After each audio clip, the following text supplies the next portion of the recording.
Mukhalafatu lil hawadits dan qidam dikatakan bid'ah. Pertanyaannya, sumbernya sebetulnya dari mana yang selama ini sampai ke kami sifat-sifat 20 mungkin ya, sifat-sifat 20. Sumber aslinya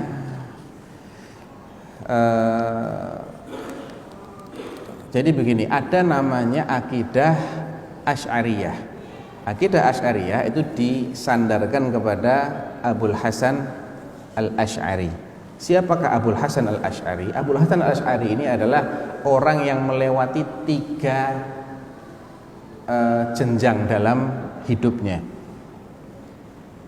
Antum tahu Abul Hasan Al-Asy'ari itu dijadikan anak tirinya Abu Ali Al-Jubba'i. Abu Ali Al-Jubba'i adalah dedengkot Mu'tazilah, tokoh Mu'tazilah. Dia menikah dengan ibu kandungnya Abul Hasan. Jadi yang miara Abul Hasan dari kecil ini seorang dedengkot Mu'tazilah. Maka marhalah pertama dari kehidupan Abul Hasan adalah dia terkontaminasi dengan akidah Mu'tazilah. Akidah Mu'tazilah itu dalam bab sifat, dia menafikan sifat-sifat Allah dan hanya menetapkan nama. Jadi nama kosong, nama nggak pakai sifat.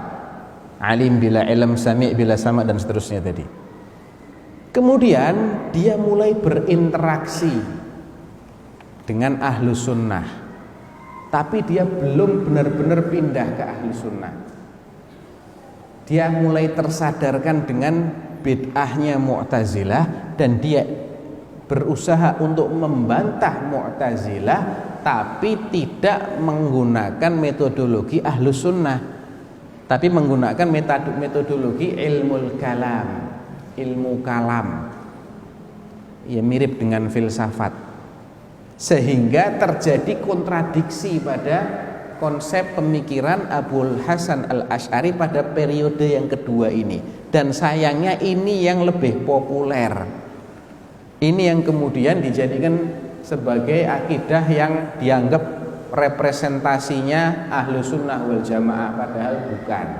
Karena ada konsep yang sangat mendasar sekali yang membedakan antara ahlu sunnah dengan Asy'ariyah. Intinya adalah Asy'ariyah ini mengedepankan logika, akal, dan menomorduakan dalil. Mereka akan terima dalil kalau mereka bisa cerna dengan akal. Ini masalah utamanya di sini.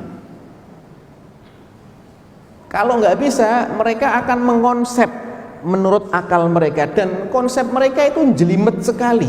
Mukhalafatul lil hawadits itu antum tanyakan kepada orang yang mengajarkan ini, antum akan bingung dengan penjelasannya. Rumit sekali, sulit difahami. Karena emang bukan dari sunnah, bukan dari Quran, dari filsafat itu dikembangkan, ya. Dan sayangnya ini yang dijadikan sebagai akidah resmi di banyak negeri-negeri berpenduduk mayoritas Muslim, termasuk di Indonesia. Saya dulu waktu SD juga belajarnya ini. Tapi setelah saya belajar akidah Ahlus Sunnah wal Jamaah yang sebenarnya, alias akidah salaf, baru ketahuan, wah ternyata banyak errornya juga ini konsep ini. Kenapa cuma 20 sifatnya? Sifat Allah banyak. Setiap nama mengandung sifat. Kok cuma 20 yang diterima? Yang lain-lain bagaimana? Dan kenapa kok yang ini diterima sebagai sifat? Misalnya apa? Wujud, al-qidam, al-baqa, al-mukhalafah lil hawadits, qiyamuhu binafsihi. Apalagi? Wahdaniyah, terus? Iradah, kudrah, dan lain-lain. Tayyib, sudah semuanya aja kita tetapkan sifat-sifatnya. Kenapa pilih-pilih? Karena begini, yang sebagian yang kita tetapkan sebagai sifat wajib ini, akal kita mengharuskan Allah punya sifat itu. Lah yang lain kenapa menurut akal Anda? Mustahil bagi Allah. Yang apa yang mustahil? Apa yang mustahil coba?